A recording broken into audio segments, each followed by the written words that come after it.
Hi, everybody. We're just going to give it 2 or so more minutes for everyone to join, and then we'll get started.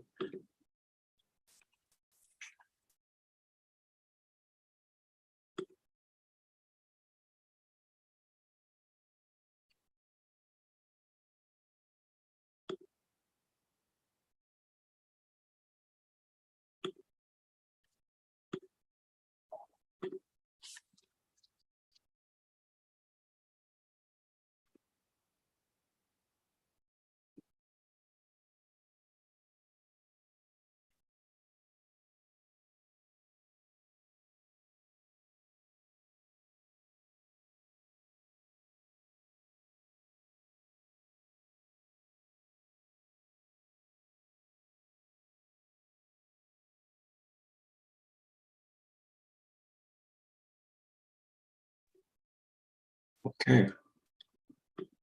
Hello, everybody, and welcome to this joint event between Black in Neuro and I Am ALS. My name is Deshane, and I'm the Development Director of Black in Neuro. We appreciate you taking the time to join us for this conversation today, which is where research meets reality. For those familiar with Black in Neuro, this is a slightly different event to what we do, and we're really honing in on the importance of highlighting the lived experiences of those who have amyotrophic lateral sclerosis, or ALS, and its real-world impact, and specifically looking at the effects on Black people. So as academics and researchers who study disease and disorders, we can often get lost in our theory, the in vitro experiments, animal studies, and the publications that we have to put out. But sometimes we forget the importance of the wider benefit and goals of our work. So today we'll hopefully shine a different light and on a different part of the picture through the lens of ALS. And this event is actually a part 2 following on from Black in Neuro Week, where we looked at disparities in neuroscience. So live captioning is available to you. You should be able to enable it below. And if you have any questions, you can use the Q&A function at the bottom of the screen. So thank you to I Am ALS, our panelists, and everybody for joining. I'm going to hand over to Aditi, who will get us started. Thank you. Thank you so much, Deshane, and welcome everyone. My name is Aditi Narayan Mainkov, and I am honored to be the moderator for today's panel on racism and disparities in healthcare and research within the Black community impacted by ALS. A quick introduction of myself. I am a social worker and I'm the Director of Community Support at I Am ALS. A few housekeeping items. Please keep yourself muted throughout the event to help avoid any background noise.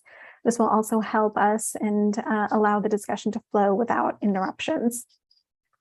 For the Q&A session at the end, as Deshane mentioned, you can use the chat feature or raise your hand feature. To use the raise hand feature, click on the reactions icon on the bottom panel of your Zoom screen, and then click raise hand. And you can also, of course, submit questions through the Q&A button as well. If your question is not answered or you would like to connect with us after the event, we would love to chat with you. So please email us at outreach@iamals.org, and Blake is going to drop this in the chat. Just a quick note on IAMALS and who we are. IAMALS is a patient-centric movement revolutionizing how to end disease, starting specifically with ALS. We provide critical support and resources to people impacted by ALS and empower advocates to raise awareness and lead the movement against ALS in driving the development of cures. For those who may not know, ALS is a neurodegenerative disease that causes progressive weakness in muscles responsible for arm and leg movement, speaking, swallowing, and breathing. It is currently 100% fatal, and the average survival time from onset of symptoms is about 3 to 5 years. With that, I am honored to welcome our panelists today. Monique Green is a 42-year-old single mom who was diagnosed with ALS at age 32. She was forced to retire from her career as a nurse practitioner due to her ALS diagnosis. Losing her independence and ability to work have been her hardest losses. Although she is no longer working, she maintains her license and continuing education opportunities because she loves learning and being a resource for others. Her aging parents and teenage daughter are her primary caregivers. Our next panelist is Dr. Chelsea Carter, who is an anthropologist of medicine, public health, and race. Dr. Carter is an assistant professor of public health in the Department of Social and Behavioral Sciences at Yale School of Public Health. Dr. Carter's research program examines how racialized scientific knowledge and systemic marginalization impact Black Americans with neurodegenerative diseases like ALS and understudied health conditions like sepsis. Our third panelist for today is Karan Simmons, who is currently with the Emory ALS Center, focusing on federal research, NIH grants, biobanking, and first human drug trials. Karan graduated from Clark State College as a medical assistant, and after graduation, she stumbled into radiology research and proceeded to go back to college in Georgia at Gwinnett Tech Community College, where she ultimately graduated as a research professional. Karan interned with Emory Dermatology Research and started full-time with Emory ALS in 2020. Thank you all so very much for joining this panel discussion today. And with that, I am going to dive right into our questions because we have a lot of them for today. And our first questions are to Monique, who pre-recorded her answers to what was your experience getting an ALS diagnosis? What type of information were you provided with before leaving the doctor's office after receiving the diagnosis? And what impact has ALS had on you and your life physically, emotionally, mentally, and financially?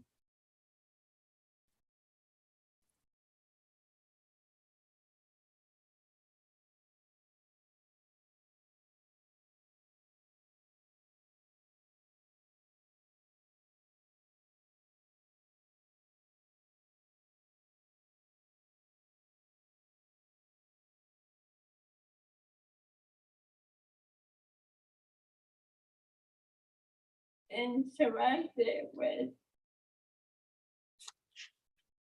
many people that I hear from.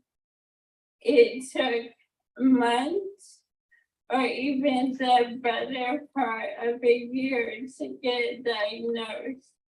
They saw multiple specialists, had multiple tests done, and some were even misdiagnosed.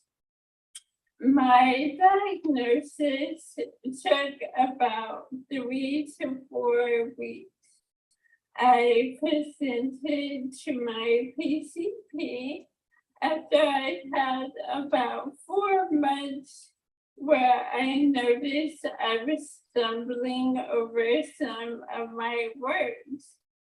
And then I started having twitching in my fingers. So with those two symptoms together, it prompted me to see my PCP. My PCP was not overly alarmed. However, because of my brisk reflexes and to ease my concern, she referred me to a neurologist. I saw that neurologist a week later. She again was not overly concerned, but referred me for an EMG just to rule out some things. After having my first EMG, the doctor who performed it noticed some things of concern, but could not give me any specifics. Instead, he ordered a bunch of blood work and an MRI, and then referred me to another neurologist. Once I realized that this new neurologist specialized in neuromuscular disorders, I became very concerned that this was possibly ALS. I saw her about a week or so after my EMG, and she confirmed the diagnosis.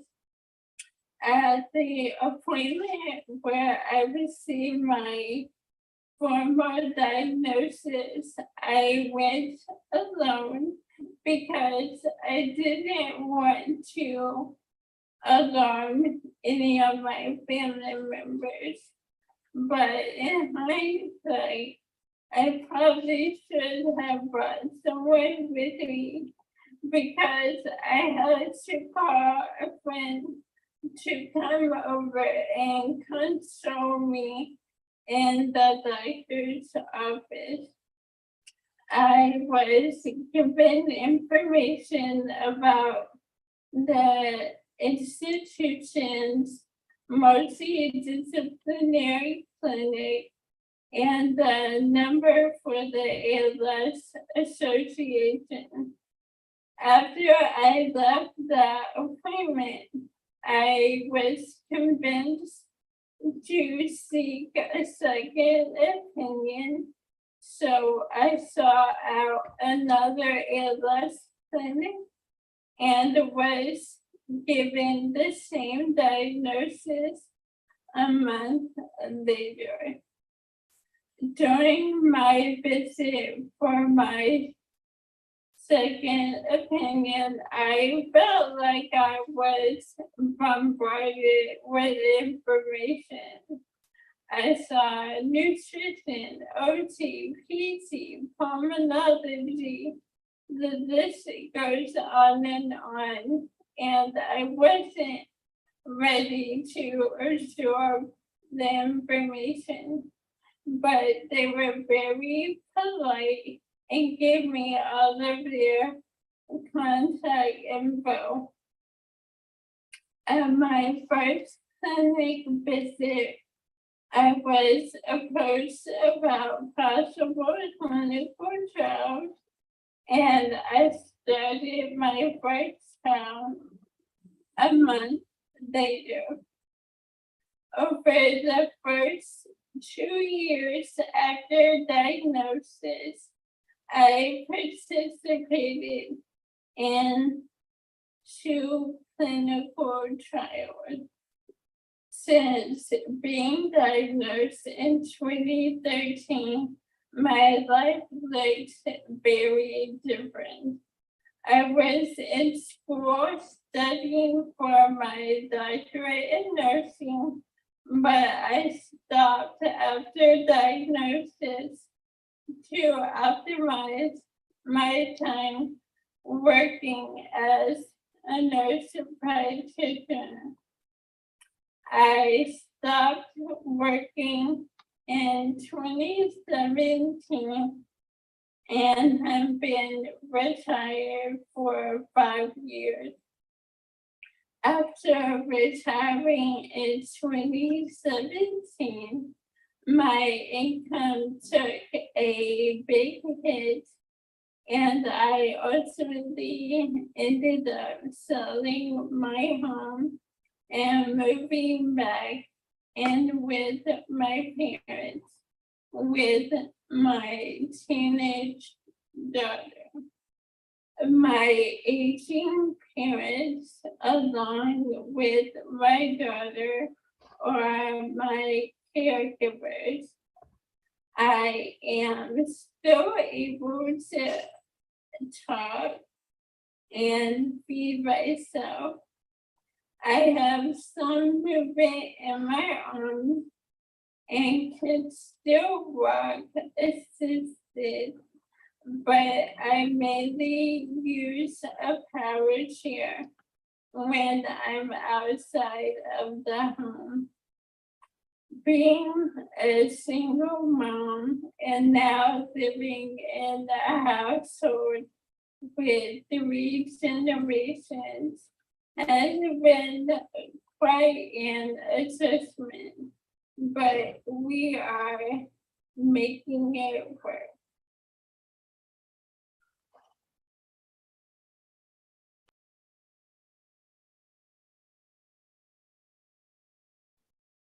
Thank you so much, Monique, for sharing your experience with us. I really appreciate that and value it as well. A follow-up question for you. You mentioned that You enrolled in a clinical trial within a month after your first clinic visit. What was that enrollment process like? It was pretty easy. They actually consented me at that clinic visit, and I came back a couple weeks later to get started on the medication. Thank you so much, Monique.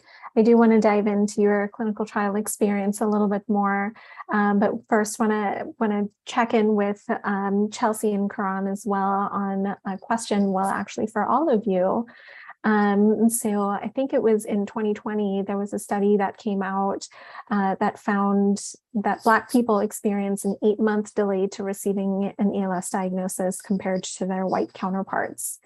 Given your connection to ALS for each of you, what have you seen or experienced that might lead to a longer time to diagnosis for Black people trying to get an ALS diagnosis?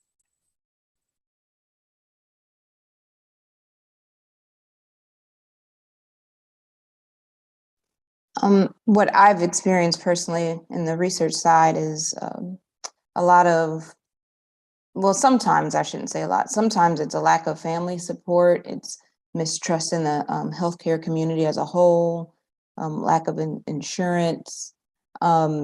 Sometimes it's location, and we in Atlanta, Georgia, we're the biggest ALS center in Georgia. So it's hard for patients to get downtown to Atlanta to even come for their appointments. And the appointment, when they do come, it is quite a lengthy appointment. It could be hours on end, take up their full day. So those are what I have seen.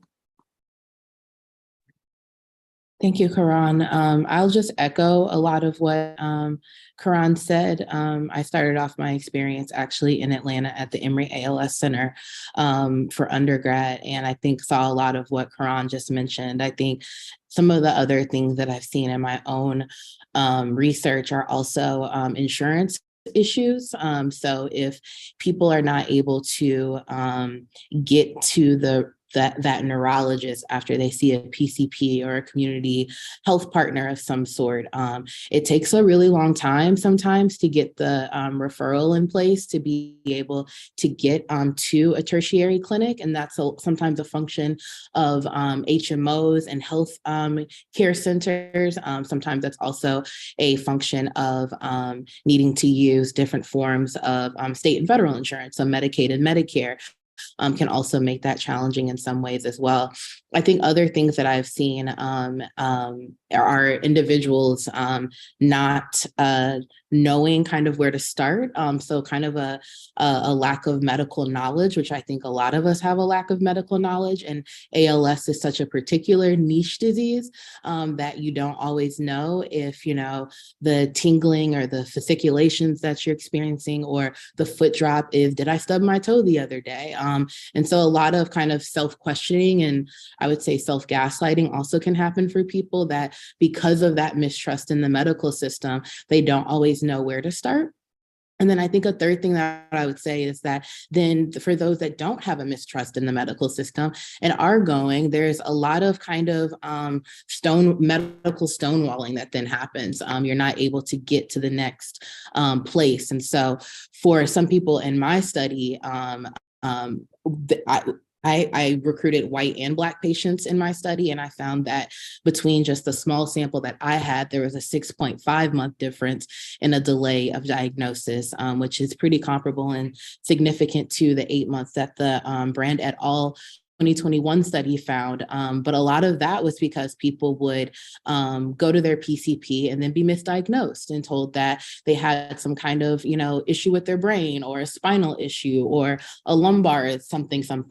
And so this kind of misdiagnosis chain would happen for a while until finally they would get to like the right person or get to the right ER visit. And a doctor would then kind of slow down and give them a lot more attention and go through a lot of that testing that Monique just mentioned of, first starting off with an EMG and then, doing the MRI and the blood work so that you can kind of get to this rule out process. But I think that in that whole process that was described earlier by Monique, that can be really tiring and take a lot of time. And so you need some kind of either advocate or caregiver or family support, like Karan mentioned, that I think some people don't always have access to in the Black community because of the layers of systemic oppression in our country.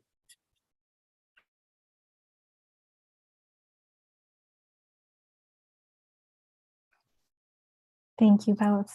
Monique, did you have anything that you would like to share on that as well? I wanted to mention that I'm in Houston, Texas. So we have one of the largest medical centers in the country. So for me, it was just a matter of walking out of one building into another to access these different doctors. So I think that's quite different from a lot of other patients that may not live in a metropolitan area with a large medical center. Thank you, Monique. There seems to be one of the themes here is location, location, location, right? And if your clinic or the nearest specialty clinic is a really long way off from where you live, then you are less likely to travel to go to a specialty clinic. So I'm curious to hear from you, specifically Karan, if you have insight into this, and Dr. Carter, you as well, since you worked at Emory. What care and research is offered remotely, and are you seeing any shifts in the landscape with that right now? Personally, I'm definitely seeing shifts in the landscape because of one of the positive things that came out of COVID-19 pandemic is the access to telemedicine care. Of course, there are layers that, doctors and PIs can't cross, whereas we have to stay in the state of Georgia as far as telemedicine visits. But that is offered, especially at the Emory Center here.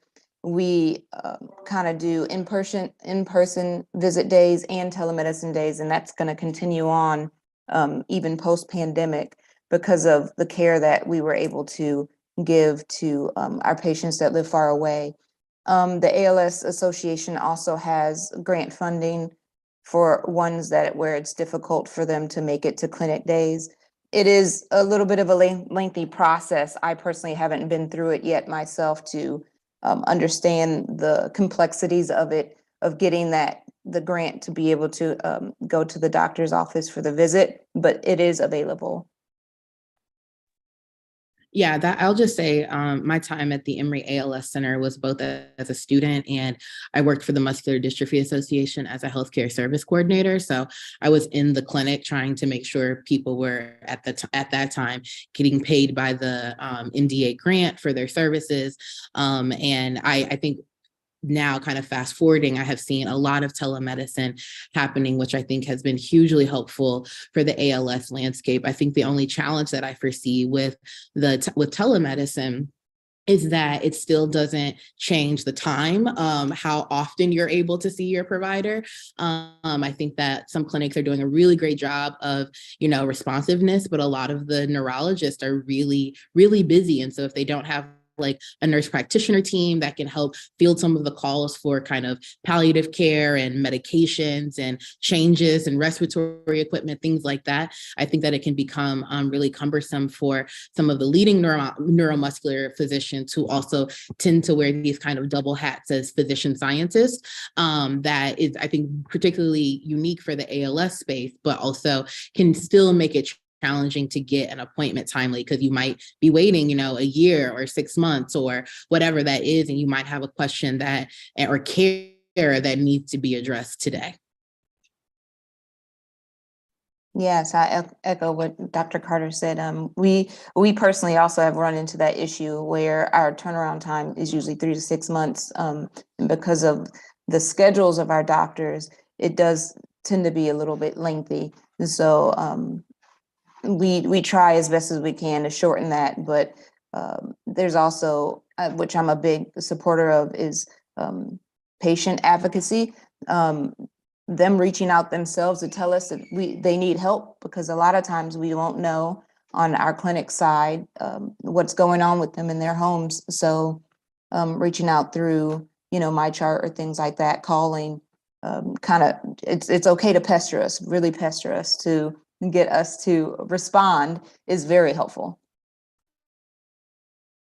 And I'll piggyback on that and say, I think that some of the patients, and I think in some ways Monique's beautiful story really reflects that. When you can be your best advocate, it tends to lend to better care, more responsiveness. But I also think, and while I am a huge on patient advocacy, I think I also want us to be cautious about how we're also having that expectation sometimes for patients, because it is so hard with all of the other things they're juggling. And so, you're just trying to survive and, may have moments with your family and enjoy life, but also you're like battling this complicated medical system, which I think when you have, like most ALS patients do, multiple providers, it can be a heavy burden. I think as someone who's now having that challenge with a mom that has dementia, I don't want to fight the medical system anymore. And so I think it's a hard balance of how do we,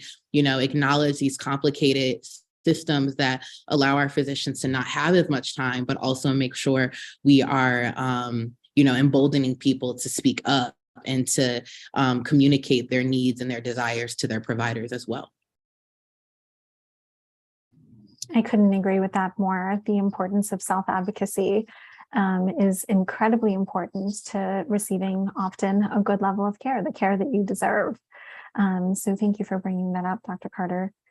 Another thing that you had mentioned earlier was getting to the right person. And gosh, that can be so hard, because how do you know who the right person is? And if your next step is going to be the step that gets you to that person.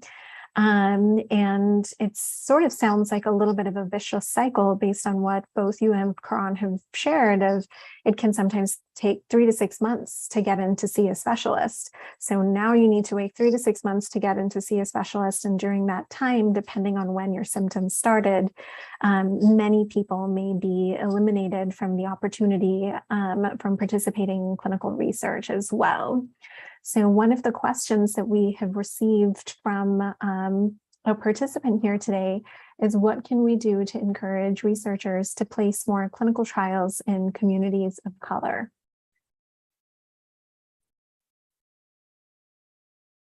Karan, you want to go first? You want me to go first? You could definitely go first.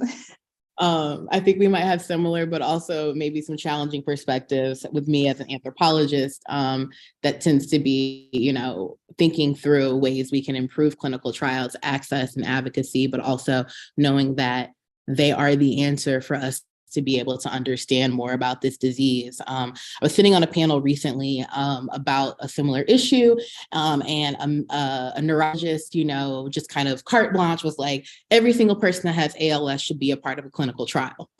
And I think like the the optimist in me deep down inside is like, yes, we absolutely should. But I think that the person who is an anthropologist that studies race and histories of oppression, it's hard for me to kind of pull that answer out right away, given what's happened. And so I think the first step that has to happen before we're even pushing and encouraging people to be in clinical trials is that we need to explain clinical trials. I think that there is a lot of misinformation about how clinical trials happen, and that is a function of not just Tuskegee, but a myriad of other medical wrongdoings that have occurred in clinical trials and public health here in this country. And so I think having to really explain to people what they're being a part of, because I think that there's a wide range of trials in the ALS world. There's observational ones, there's clinicals, there's drug trials. And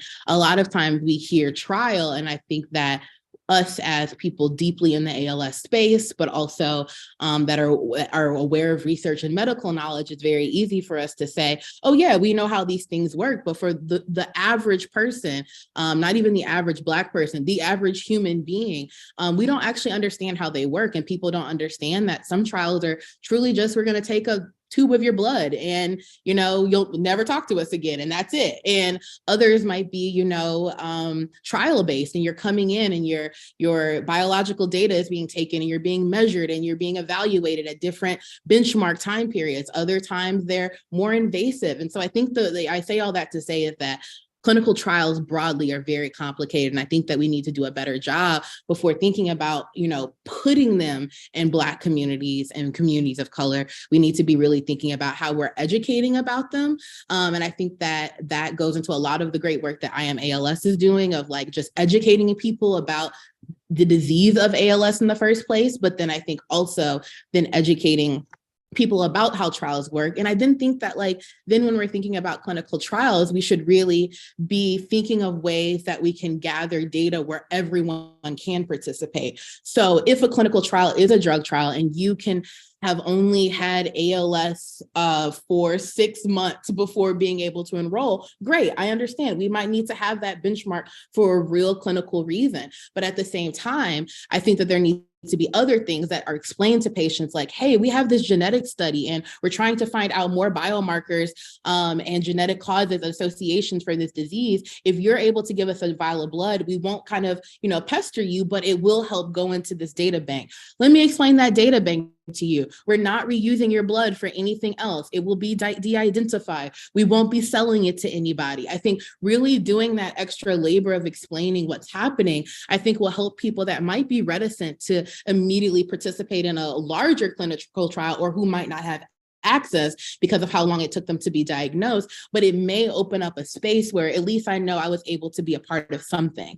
I think that there's an assumption when we just make these blanket statements like every ALS patient should be a part of a clinical trial, that we don't recognize, where people are at with their understandings about medical knowledge, but also these histories and really, really messed up things have happened in this country to Black people who participate in clinical trials. And so you then add the added layer onto that people aren't, they don't just have diabetes or have a headache, they have an incurable disease. And so asking people to negotiate their time and participating in a really involved clinical trial, and maybe they don't have family support like Karan mentioned, how is that challenging their access and their ability? And so I think, just to sum up what I'm saying, I really just think that awareness, education, and a kind of a wide swath of different types of studies that are happening, those should be explained. And then I think not necessarily put in Black communities, but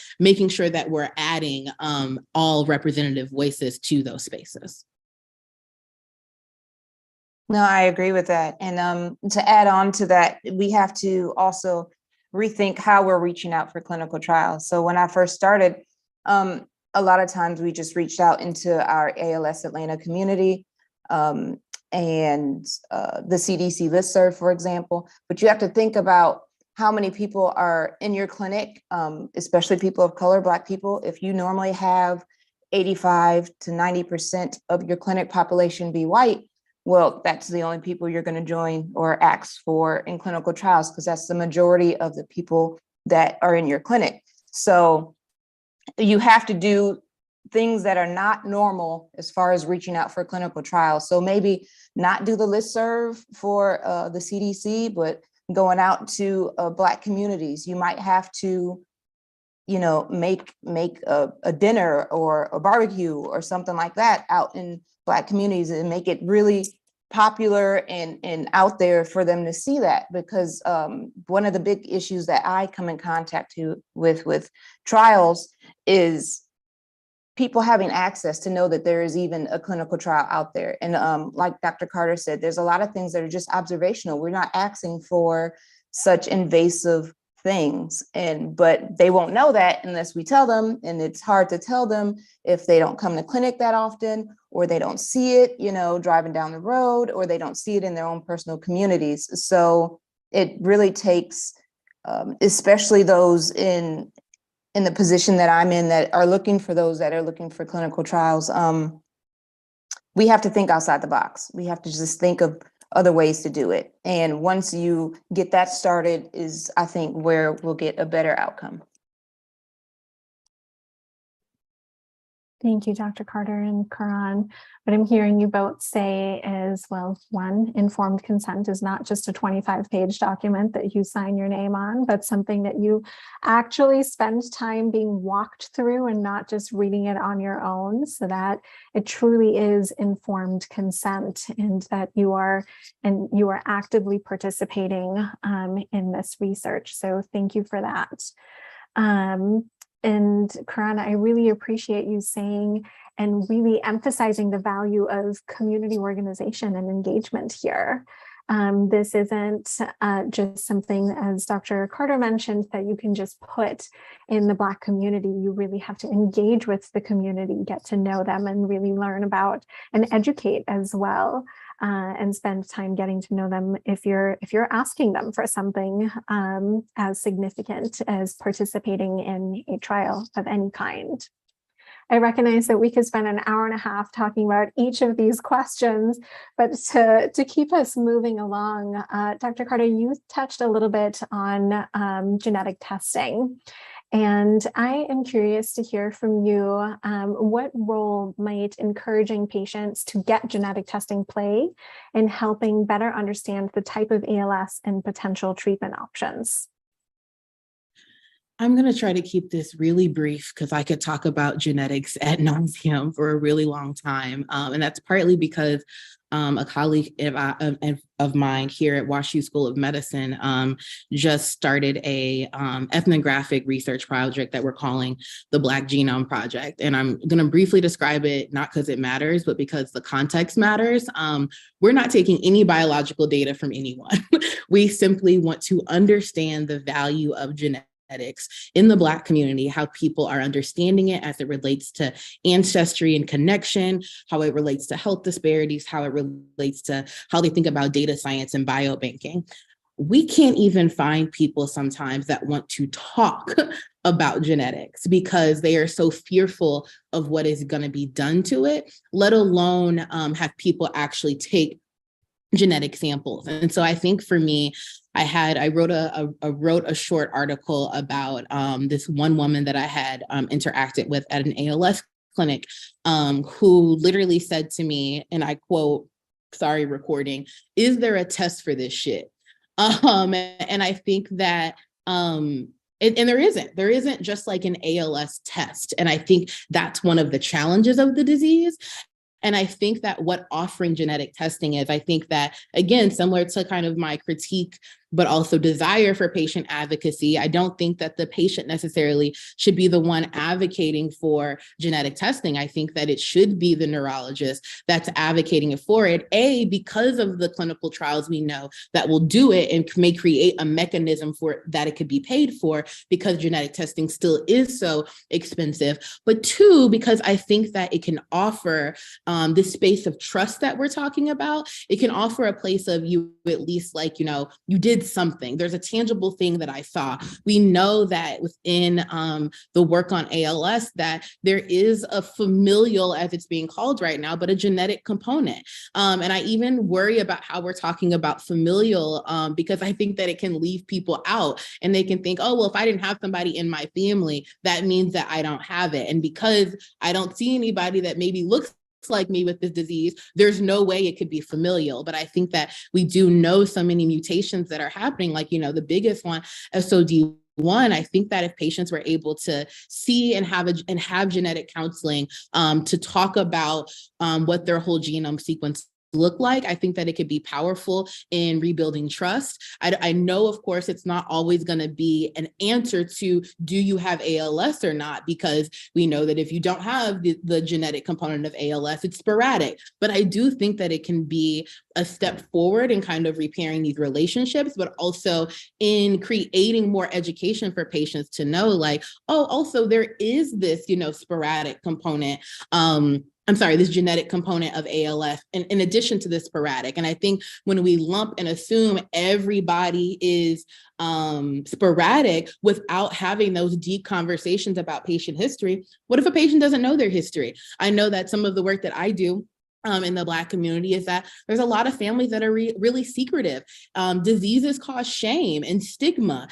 And so you might think that, grandma actually, is just like, in bed because she's ill, but maybe it was ALS and we'll never know. We might not know if there is a genetic component. And so I think that it could be extremely powerful for us to allow patients, put that power into patients' hands to say, hey, would you like genetic testing? And I think those patients that do have more awareness about genetic testing and whole genome sequencing may bring it up themselves, but I think it's something that I really hope that providers can offer, and also could be a connection to clinical trial education as well, because there's so much work in the ALS world happening around genetics that if you start with a genetic testing just for altruistic reasons around diagnosis and care, then that also might make the patient feel more comfortable. Oh, okay, now I might want to be a part of the GTAC study or this genetic study or other things that are happening that I think can be really powerful for trust building and assurances for people that are living with, still this very mysterious disease in a lot of ways. Would love to hear Karan's thoughts too. Yeah, I agree with that. There is a couple studies that I'm doing personally that revolves just around genetic testing, and I found one of the issues is, which makes perfect sense, but people don't want to know what their genetics is, because once they know, then it's a 50-50 chance of you becoming symptomatic or still staying asymptomatic. And we still don't know in the research community what makes someone asymptomatic with ALS and what makes somebody that has a genetic marker like C9 stay asymptomatic. So I've run into that a couple times, actually just this past couple months, of patients or people that I've talked to that I'm offering genetic testing, and they say, I don't want to know because it will change my life. I have to tell my children, things like that. So along with genetic testing, a genetic counselor, I feel, is so important, to kind of talk to patients and subjects about the ins and outs, because it is a very deep, hard thing to do. But we need to emphasize the importance that it's going to cause in the research community just for them to get tested. And even if they don't want to know their, results, hopefully having some type of system out there where they don't have to know. Like, we could just keep it in the research community and not let them know what their results are, de-identify their information, and so they can keep living their life. But if we don't have those programs out there or present them to subjects at the time of visit, then they won't know that it's even an option. I also think that offering genetic testing to more than just people with a known family history is important, because like Dr. Carter said, there's a lot of people that don't want to talk about what's been going on with their family, or more often than not, of a family member that says, oh yeah, I remember my aunt, she's just a little touched in the head, maybe a little extra, but she might have frontal temporal dementia. You don't know. But because no one wants to talk about that in the family, you don't present that at the doctor's office as an option, because as you yourself, you don't know. So it is up to the providers. I agree with having a detailed family history when the patient comes in, so we know when to offer the genetic testing also. And I think that a part of that too, Karan, I think hit the nail on the head completely there. I think about this one participant in my study who was a white woman, who literally unlocked her family's history of genetics. Like, she herself got diagnosed with ALS shortly after giving birth to her second child. And then quickly, while just having that in-depth family history that Karan was talking about, she kept saying that all these women in her family had MS. And the doctor was like, I'm not sure if they really had MS or not, because this is looking like something else. And I think even there, they were able, once they kind of did, a family pedigree through the ALS diseases, they were able to see that we're not able to say for sure because all of those women have passed on, but there's probably a really high chance they didn't know how to diagnose ALS back then. And again, we're only seeing the men in her family. And I think because of that, what could have been lost if they were able to do that in a better way. And I think that by that doctor taking the time to really investigate her family history and asking those questions, was able to elicit this. And then her family has been, she's since passed as well, unfortunately, but her family have been a huge contributors to the SOD1, kind of our understanding of the disease. And that was all because there was a doctor that was like, this is really strange for a 39-year-old woman to be diagnosed right after giving birth, and asking those questions. And I think, unfortunately, when we kind of fit diseases into some kind of one size fits all algorithm, it leaves out all the possibilities of different directions. And I'm grateful to that doctor who was able to take that time. This is definitely sounding like a case for, again, more education all around on genetic testing. And something that you touched on earlier was also patients shouldn't have to advocate for this. They should be informed about it, because you don't know what you don't know. You may have just been told that you have a terminal illness, and now you're just starting to collect all of this information. And where do you even start on top of the emotional processing that is taking place as well? We did get a question from Monique from one of our participants asking whether you could speak to whether you were offered genetic testing and your experience with that, or any barriers to accessing this. So back when I was diagnosed in 2013, there was really only one gene that they were testing for, the SOD1. And because I did not have a family history, they really didn't think that I needed to have genetic testing. Fast forward to now, I actually just had genetic testing done about a month ago. And it wasn't offered to me. I had to seek it out on my own. And it was more so for my daughter. I really wanted to know that I didn't have an identifiable gene that could be passed on to her. And I knew that there were new mutations that could be tested for, so I sought it out. And luckily, there were no findings, and it kind of confirmed that my case was sporadic.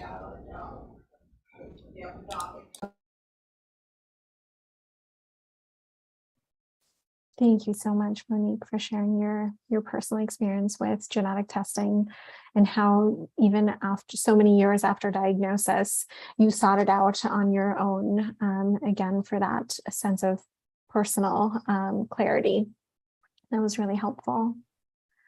Can I make one quick question, one quick comment? Sure. I just also I think one of the things I heard from Monique and Karan's answer that made me think of my answer as well is that we have to also really trouble our idea of family. And this is real, probably anthropological and woo-woo, but I think that when we make the assumption about what family means and who knows their family history, that has just been very disjointed for a lot of people, especially people in Black communities, even outside of, race as a cultural or a political construction, people that are adopted, they don't know their family histories in the same way. And so they can tell you what their mom and dad have, but that's not their biological parents. And I think also us leaning into that. And I think when we make assumptions that everybody fits a cookie cutter way of how we see the world, it also limits kind of how scientists are thinking and talking about family and about genetics. And I think that I'm really grateful in some ways that I'm really grateful that Monique was, found out that it was sporadic, but oh boy, would have been a really bad part of this story if she had then said, oh no, and then we found out it was SOD1 or was a C9 or was tau. There were these different mutations, because how much would have been lost by her not having that information 5 years ago? And I think my brain is always thinking about us having to destabilize these ideas, because if not, we'll miss people and they'll fall through the cracks.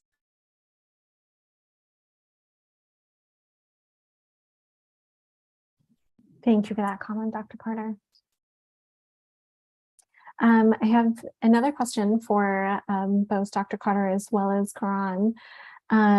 While this is changing and shifting, some researchers and healthcare professionals may wonder at the value of including patients in the trial and care design process.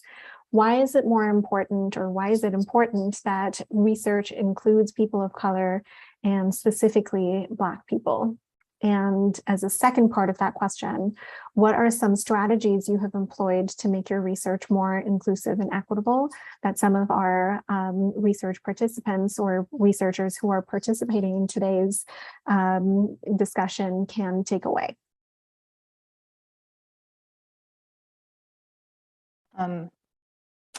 That's a multifaceted question. Let me see if I can answer that. So I would say that race differences in ALS community can pave the way for more community-based interventions.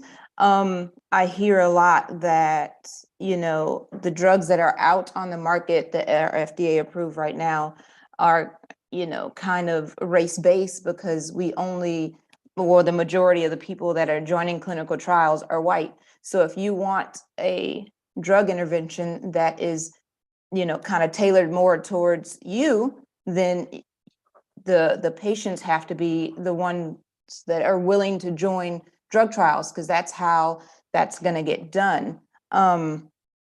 It also helps us to understand where healthcare is falling short by providing care for Black people and people of color in those communities.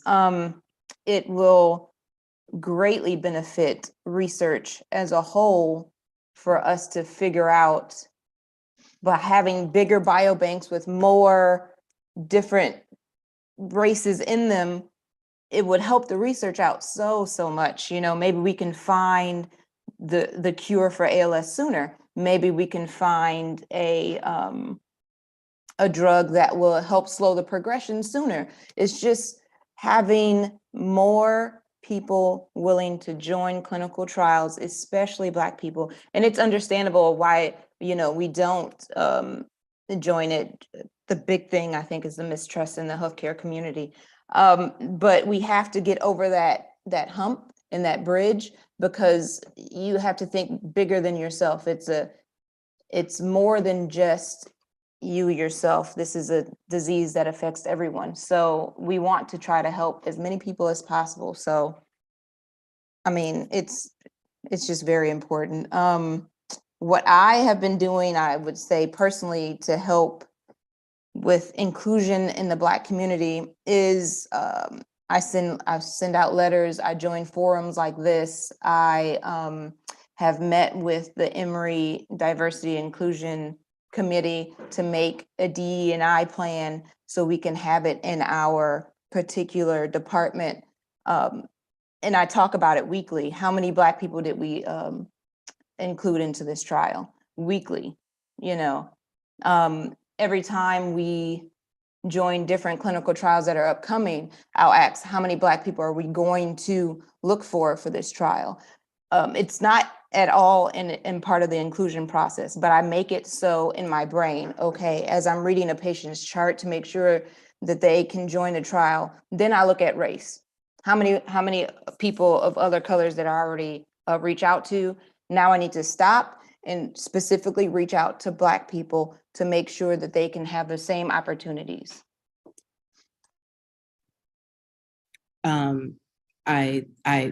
Karan's doing God's work. So I just want to acknowledge that, because as someone who, as an ethnographer who has sat in these clinical trial spaces, there is not a Karan typically doing that. And so because there's not a Karan doing that, these are not things that are thought about, because the ways in which white normativity works in science, unfortunately, is that we're not always thinking about who's not there. We just think, oh, well, these people are here and this is a really challenging disease. And so let's just push out what we know. And I think that a lot of the work we've done in ALS has been really remarkable using that model, but we're now starting to see that health disparities exist in this space. I think one of the challenges that I see, and for sake of time and the desire not to get into a race genetics, race-based medicine conversation, I just think that it's really important that we're understanding that by getting more Black people into clinical trials, it is not to then therefore prove that somehow race has some form of a biological entity. Race is still a social construction. It's still a cultural construction. What we do know in genetics, that there are ancestry associations that are able to then tell us ancestrally, but even that is limited because of what's happened in the genetics world. Even still, over 90% of some of our largest genetic databases are 90% white. So if we're going to compare and make associations in diseases, we can't then assume that that's going to fall into some even Black American identity, Native Indigenous identity, because these identities have been made up by us. And so we can't correlate them. And so I think that's just one thing I'll quickly say. And so by having a Karan at the table doing that type of work and asking how many did we enroll this week, I think just to echo what she already said is that it increases representation. And so we're able to say we have more people. And so we're able to find out if there are any ancestral genetic mutations. We are able to find out that maybe just having more people will give us more answers so that we can understand etaology, so we can understand disease progression better by just physically having more people. And so I think that while we do, I think Karan mentioned we have to get over the hump in the Black community of science, science mistrust, we also need science to throw their hand out and say, we want to be trusted. It's not a one-sided thing. It has to be both ways. And I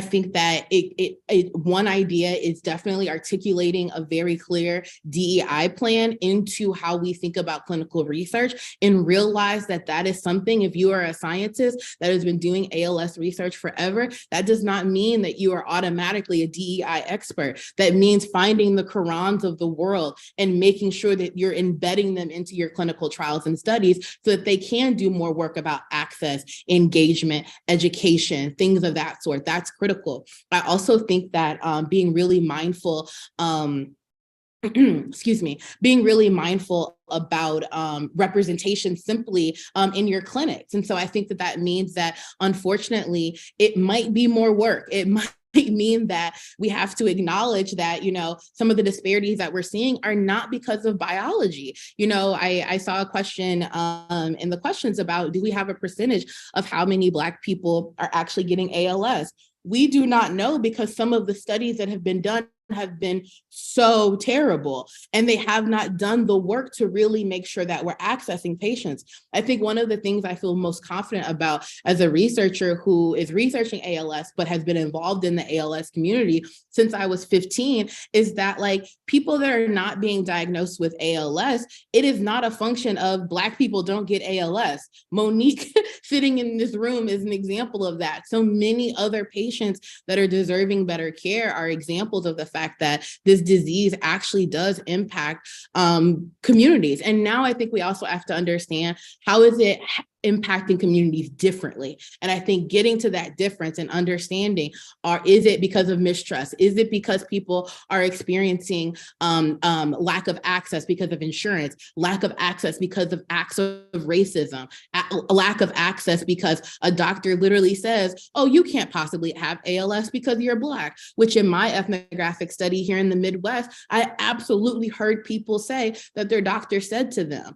And so I think we have to atone as a medical and clinical research community with the fact that some of the differences and why we need to diversify our clinical trial space is because we need to have better answers. We need to have people that we can go to and say, look, there are examples of these people, but also by having them in the trial, it's making our science better. And I think that there's been a lot of really great work in recruitment science by some people up at Mass General through John Jackson's team that have really shown us that recruitment science matters, and being able to have a plurality of voices in not just race, but also other forms of the ways we identify ourselves here in the United States can be really powerful for the ways in which we do science.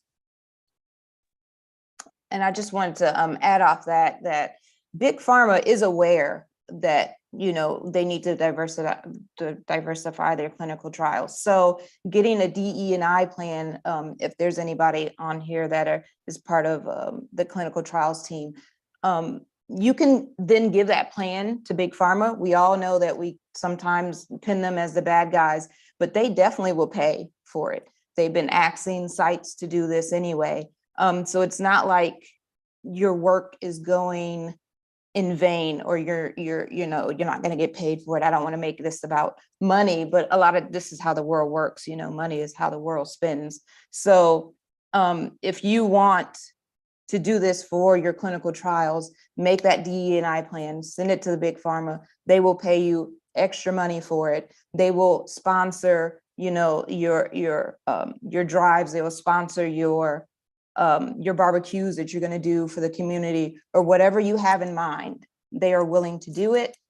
We just have to put in the work. It is hard in the beginning, but I can definitely see the payoff coming. And I so appreciate you bringing that up, Karan, because it's true. It's going to take more time. It's going to be a lot more work, and you're going to need resources. And so I think you pinpointing pharma as a thought partner and a clinical partner and kind of getting to some of these aims is really powerful, because we can't just rely on our usual NIH engines and CDC engines to think that they're somehow going to give you a supplement grant or, piece up add an extra, whatever to your grant to think about this, unless you're already embedding it into the plan and knowing, what, we might have to have incentives that are a little bit more money to attract people. We might have to have community engagement events and awareness, because that's how we're going to build trust to get people here in the first place. But if we go from just we haven't been thinking about adding Black people to studies to suddenly now we care, without that middle space where it's going to cost a little bit more money, it's going to be a little bit more work, we're not going to see the end goal that we really want. And also acknowledging that it may not just be a little bit more money and a little bit more time. It may be a lot of money and a lot of time. And it's an investment that we as a community need to make if it's something that we are really committed to, and showing that this is not just a one-off thing that we are trying to do for a couple of trials, that this is a systemic change that we are trying to implement, I think is very important here as well. And Karan, thank you so much for giving such specific ways that people here today can start to implement something at their institution as well. I think that is sometimes the biggest struggle is, well, what can I do? How can I be a part of the change? And I think that your suggestions were really helpful. I do have a question for all of our panelists today, and then I would love to move to our participant Q&A as well. What advice would you offer to a researcher or a healthcare professional in ALS? I know we could spend an hour and a half on this too. Can I answer? Absolutely. I would just say one size does not fit all. There's so many components that have to be taken into consideration when you're dealing with a patient.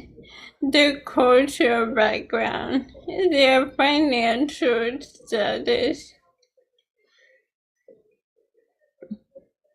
all of those things will affect the way that they access care. So think outside the box and look for creative ways to reach your patients. That's fantastic. Yeah, that's where I was going to start. So since Monique stole the thunder, I think that I will say slow down and think inclusively. I think sometimes when you think about how particularly bench scientists, like those with like, you know, our PhDs in neuroscience, and it's a tough world. It's a really tough world. And I think that we're a lot of times, and I say we, because I'm a part of that engine, we're taught to run towards the shiny object. And the shiny object might not always be the best research option, and might actually, just because it's gonna like get our career off faster, or we might be able to get funded that way because PIs need funding to be able to have labs and do work.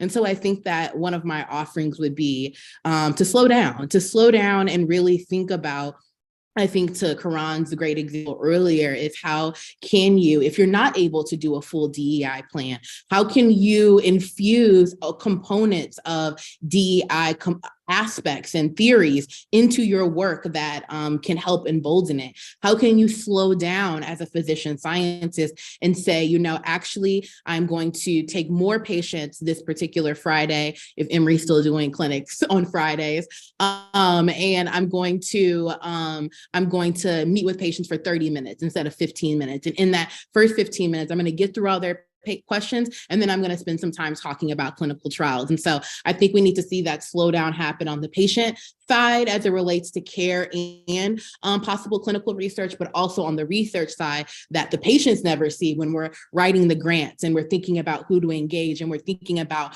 our research questions. I want us to really slow down and say, does that make sense? Is that a good research question to investigate? And I think that we could see a lot of really important work done when we do that.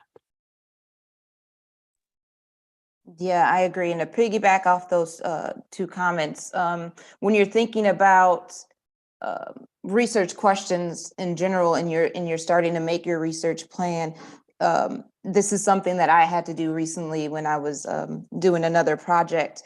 I had to think about the wording and how I am engaging my community. So if I'm looking to engage more Black people in the community, how is my documents worded?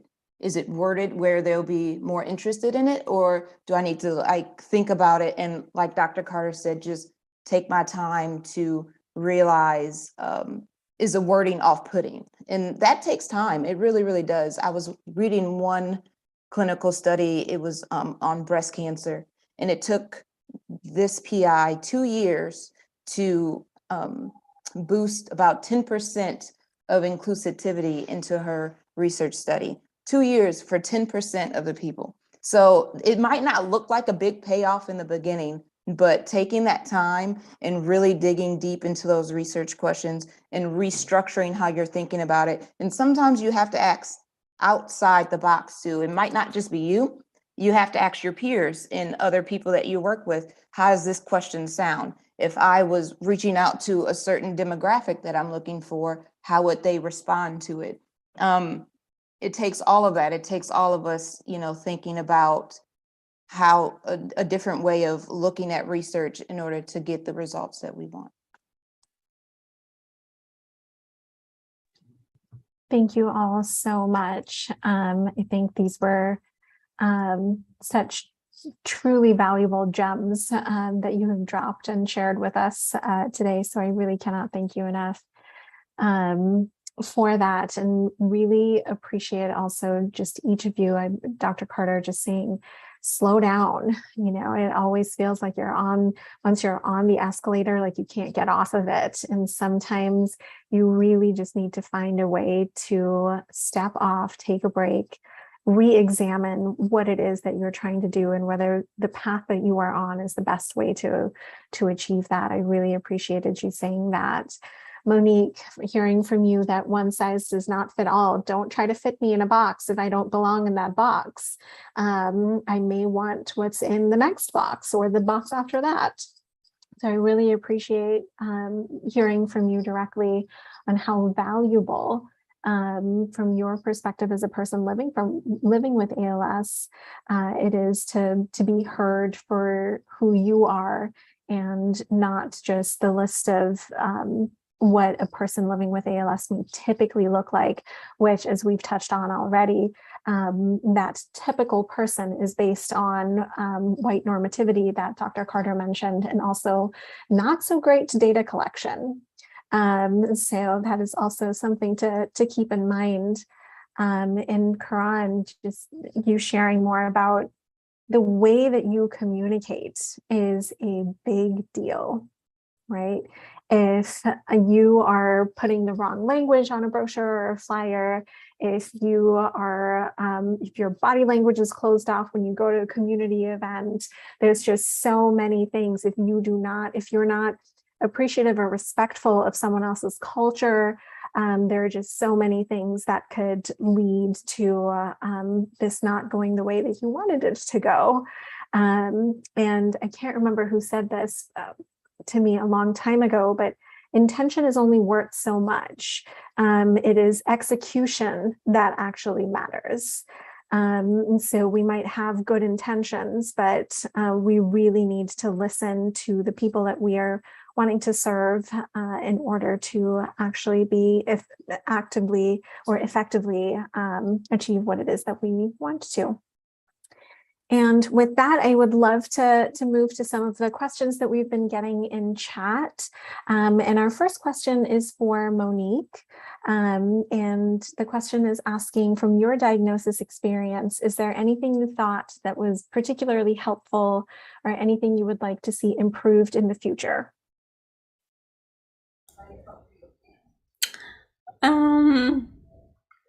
I will say this. This is just to encourage for there to be more people of color that pursue careers in research and neurology. I actually have my primary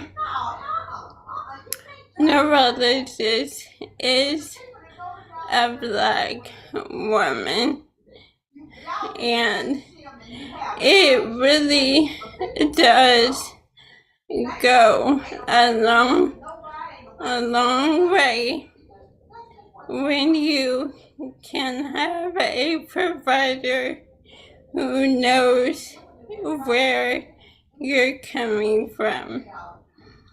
It is also very comforting for my mother to know that I have a Black provider. And so, if we could increase the pool of people of color in healthcare in these positions, it would go a long way with the patient.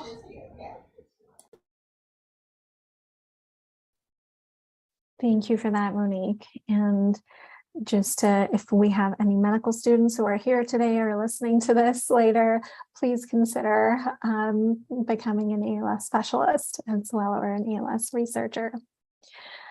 Somewhat related to that question, how much of the delay of diagnosis do you think applies to a lack of knowledge of the neurologist? And is it different for doctors who treat people in the Black community?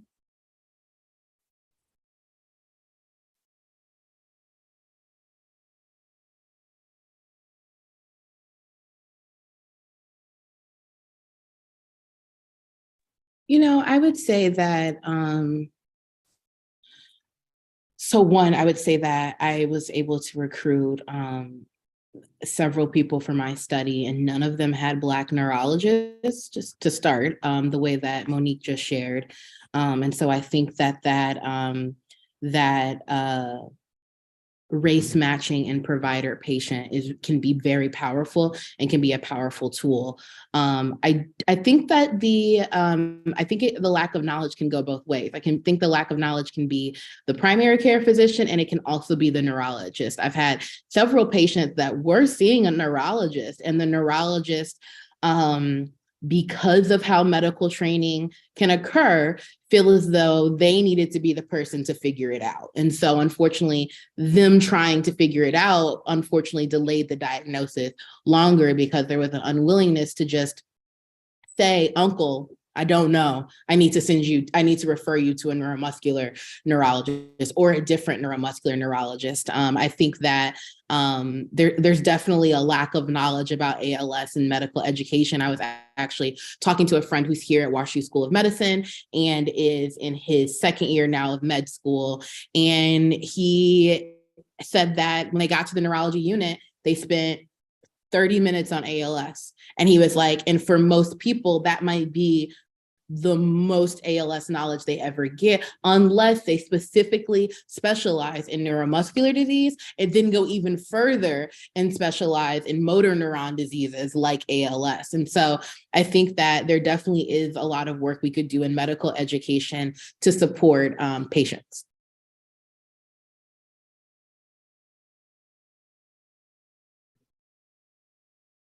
Thank you, Dr. Carter. I appreciate that.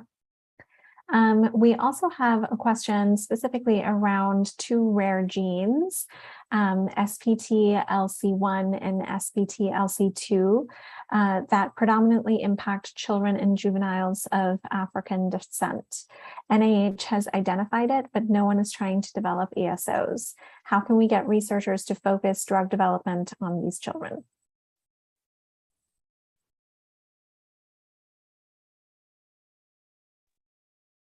That's a good question. As someone who will probably need NIH funding one day, I'm going to be careful about what I say, but I will say that it goes back to my comment earlier about the shiny object. I think we have to collectively think about how can we get NIH to see that this shiny object matters. And so I think one suggestion for that would be one, creating more awareness about these particular, look at the I don't know if it was said mutations or actual rare genes. So these two rare genes, or also if it needs to be a multi-sided research project, like, it needs to be investigational, where we have lots of different collaborators looking at it as maybe a pilot project. I think having pilot projects first that are funded usually by universities through funding that people get when they first get to a university, that could be a way to kind of embolden this work. And then if you can show a lot of research gains after doing that pilot work, I think is then when larger research agencies are able to say, okay, cool, you've now proven to us why this is necessary for research, why this is understudied and valuable. And so I think that that could be a tangible step towards us getting more awareness. I myself was unaware of these two rare genes, and I'm going to jot them down for my own research to see, who is doing the work out there, because if there are individuals already doing work on these particular genes, sometimes we think that, and I say this with a lot of privilege as a researcher already,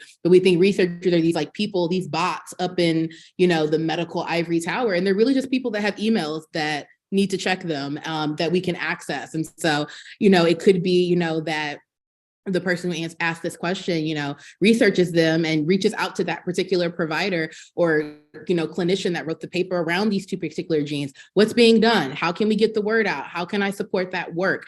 But I think that those could be two ways to start doing that work around those genes. Thank you so much, Dr. Carter. I know that was a tricky one to answer. All right, our last question for today. This person asked why, this person said that they recently asked why there aren't, or why there's not one ALS trial at HBCUs like Howard or Morehouse med schools. Several top ALS neurologists didn't know what HBCUs stood for. Do you think that discriminatory history would be easier to overcome if we partnered with more HBCUs? You have an answer for this, Karan, because I also could go for it. A little bit. I definitely, I think that, what was the question? Hold on, let me look at it again. It was, yes, would it be easier to overcome if we partner with more HBCUs? Definitely, it would be easier to overcome. That is something, me personally, I am working on to get some contacts with. But again, it takes the researchers, it takes the sites, it takes the PIs to realize that there is an issue first before you can send somebody out there to go do it. So they mentioned that they didn't even know what a HBCU was. That's the biggest problem right there. So there's nothing you can do about that. Sounds like to me that they need to hire more people of color in their department. So once you have that entity, then you can reach out to the communities that you need or that you want to partner with.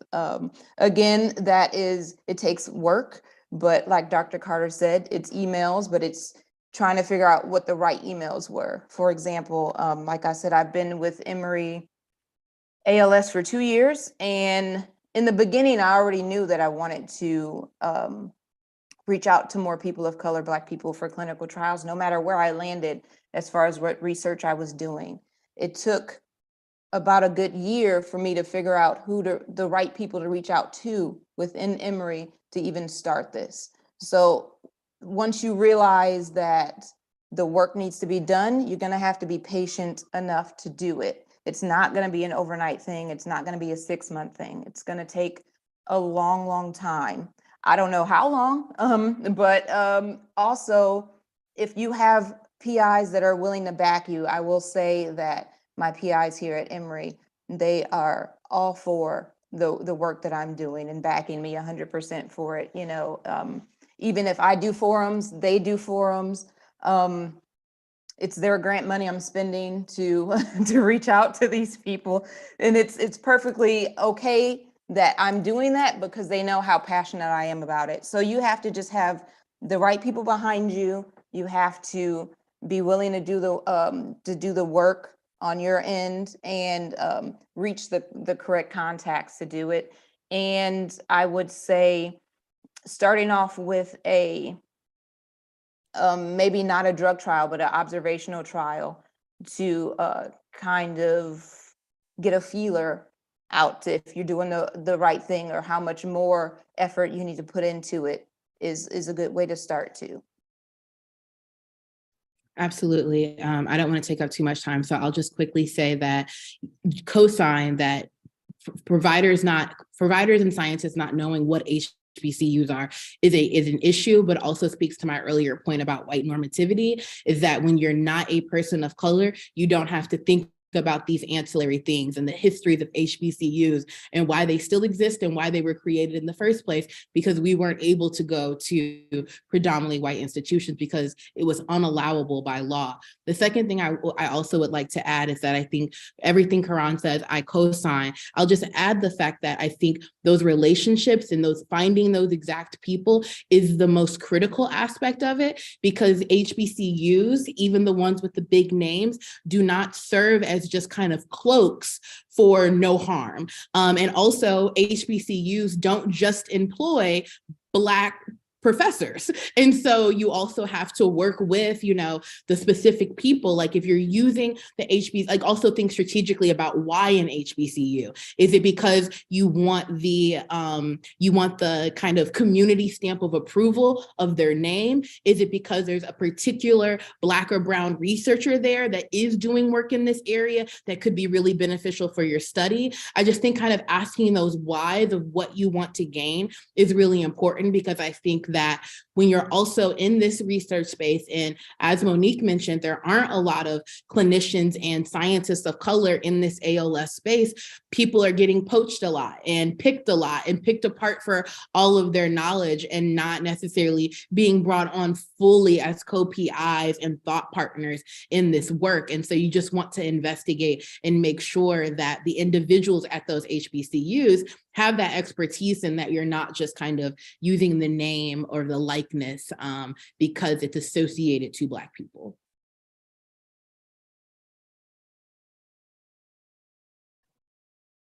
Thank you, Karan. Thank you, Dr. Carter, for responding to that question.